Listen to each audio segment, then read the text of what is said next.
I just thought I might frame that Australia A stuff just to kick it off, because it's just some of the design and thinking around that. So I think trying to separate out the Australia A series, which we've sort of picked with a 2 to 5 year lens. We've got a test tour to India in 2027, trying to gain some experience and get some guys over there. I think repeat entries into the subcontinent's really important.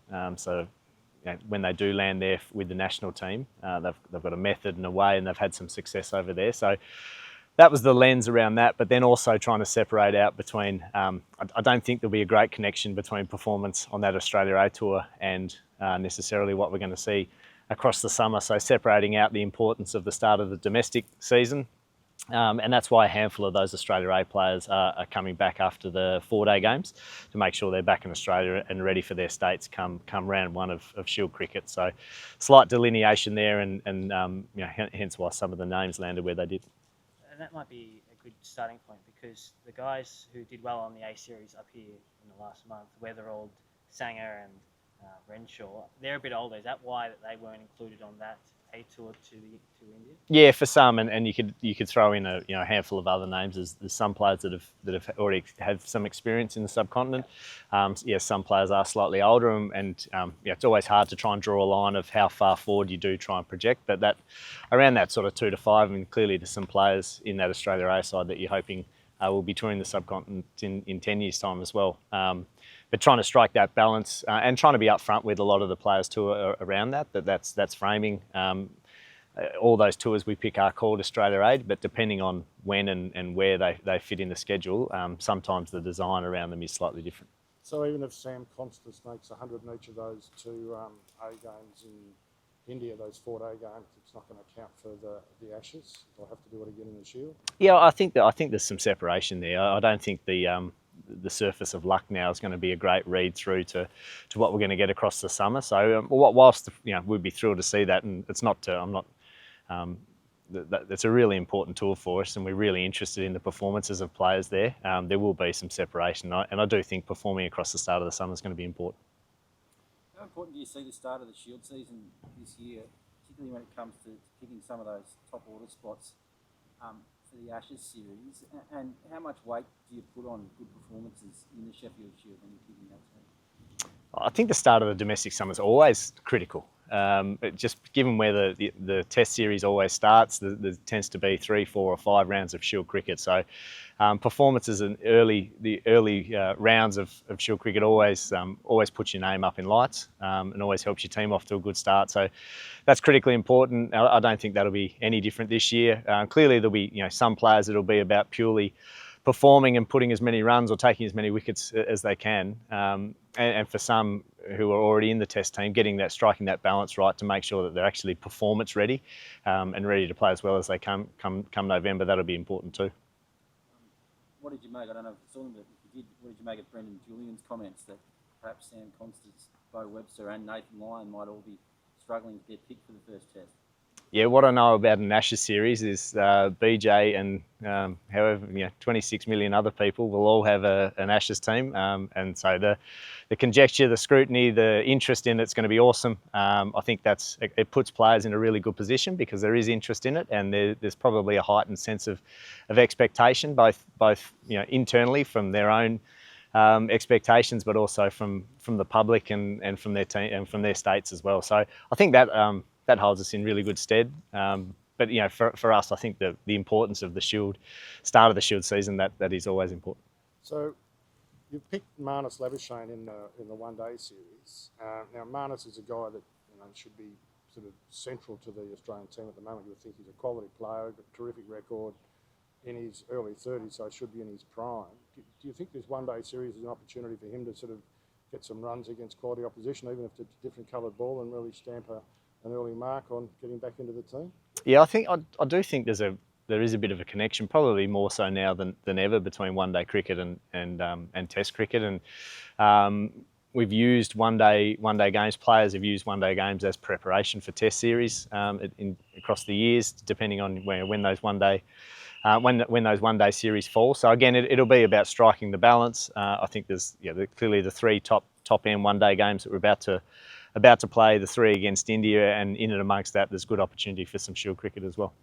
And so just on Sam Constas, obviously those Caribbean pitches were tough for batting. He's still a teenager. How is he coping with it, and how do you deal with making sure that he keeps his head up and gets back into the runs? I think he's dealing with it well. I think he deals with most things pretty well.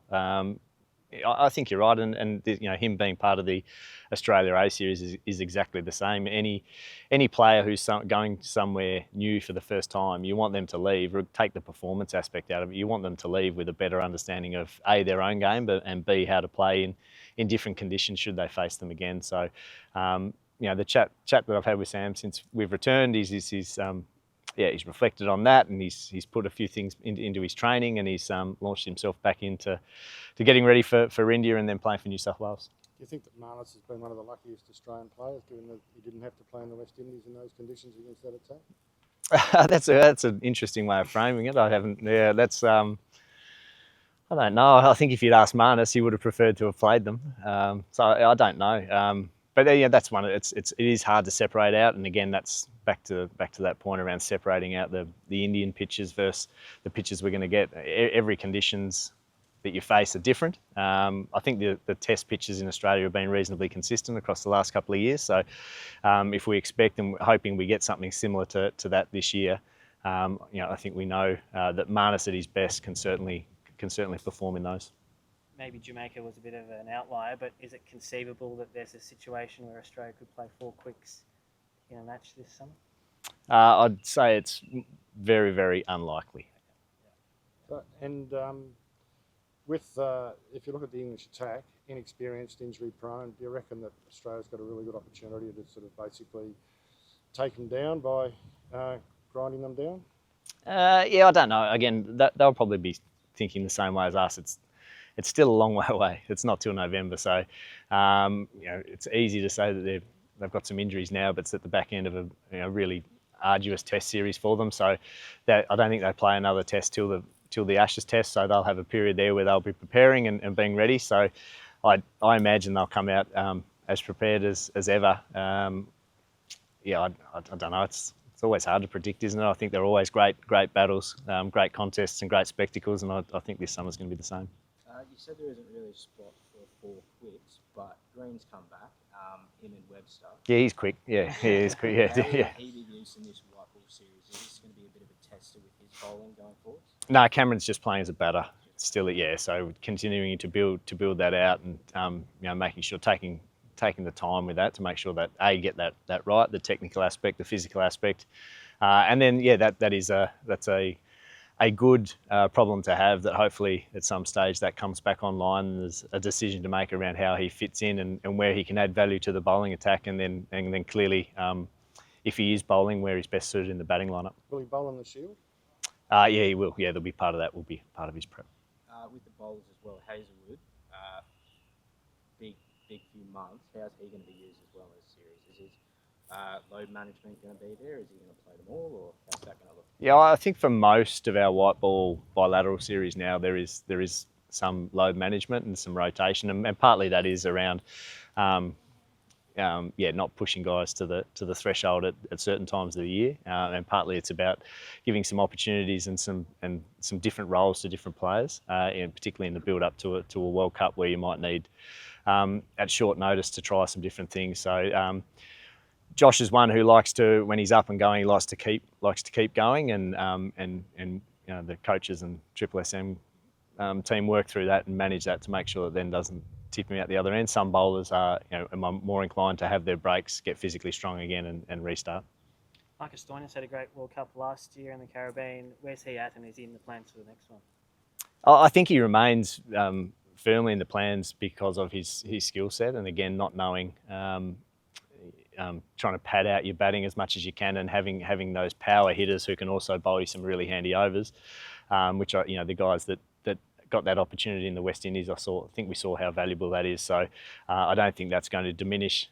So I imagine once we get closer to picking that squad, that his name will be firmly in the mix. Yeah, in terms of the ODI squad, obviously a lot of retirement since the Champions Trophy. Is there a chance to refresh that 11 a bit, or do you sort of stick to 2 processes there? Well, there's natural refreshment because of losing Steve Smith and Glenn Maxwell out of that. They're 2 pretty pivotal players and held really consistent roles, with Steve at number 4 and Glenn at number 7. So I think inevitably when you do lose players of that sort of calibre, it's quite often not just a simple one in, one out. There is some role shuffling and working out the best fit. So that's the exciting bit, I think, about the next sort of batch of one-day games, is working out who can grab that opportunity and working out, marrying up what fits for, and that's what I think the 50 over World Cups in back end of 2027. So again, starting that, it's further out, but starting that build to what that squad might look like. Where do you see Alex Carey's role in the ODI team?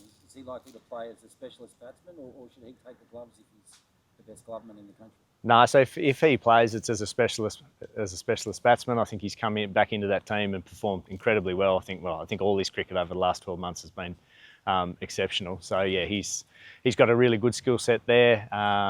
Again, we've only got the one wicket-keeper up here for the T20 series as well. If something was to happen to Josh, I think Alex could slot into that team and do a good job as well. So again, trying to marry up resources, left-hander, good player of spin, has added some really good power to his game, some smarts in the way he structures his innings in one-day cricket. He's pretty important. With Short coming back from injury, you've got no shortage of blokes who can bat in the top 3 while they all want to bat. How do you see the top 3 panning out in this 2020 series? Yeah, so Matt won't be back. Certainly won't be back bowling. I think he'll be back as a batter probably by the 3rd T20 here, and on the bowling front probably later in the one-day series. So again, just marrying up. I think in one-day cricket, it's very much marrying up about making sure you've got the options to get through 50 overs and working that out. And then we've seen Shorty at the top and have some success there. As you said, it's reasonably cluttered up there, and there's some guys who are doing that really positively. But I think Shorty has had some experience in the middle. I think that's a capability that at different times will try and grow out, again with the loss of Glenn Maxwell and what that number 7 batting, spinning all-rounder looks like. And I think many players are capable of doing that. I thought Mitch Owen, who's obviously had a lot of success at the top, his ability to slot into the middle in that T20 team and finish off and have the power that he had there, I think we'll see a little bit with Shorty as well. And being a Tasmanian, you must appreciate coming to Darwin with the sun on your back and feeling like real cricket weather. What's it like coming up here for the guys to be able to play in the off season? Yeah, magic. I think a few of the older players feel like they takes a bit of the old age aches out of the bones.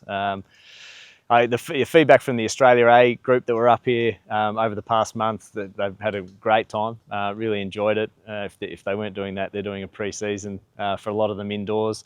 And again, it's the beauty of Australia and being able to come up here is you've got these awesome facilities and the ability to play cricket 12 months of the year. So that's pretty special and something we need to keep harnessing and using. Is there any intel on the wicket? No, I haven't seen that. I think we'll train. We'll have a quick fielding session there tomorrow, so that'll be our first look at it. There's a Darwin boy, Jake Weatherall, who's been making a lot of runs for Tassie and also up here for Australia. Is he in the mix for the first test? He's doing a lot of things right, isn't he? I mean, his performance last year was awesome. His performance in the Australia A matches was great too. So, and that's clear message to him. And again, on the back of talking him through the Australia A selections, and then the clear focus for him is just to continue that and be consistent. And I think a lot of selection is potentially being in the right place at the right time, and the easiest way to combat that is to be scoring runs consistently. So if he starts the year as he had last year, I think he'll be well in the mix.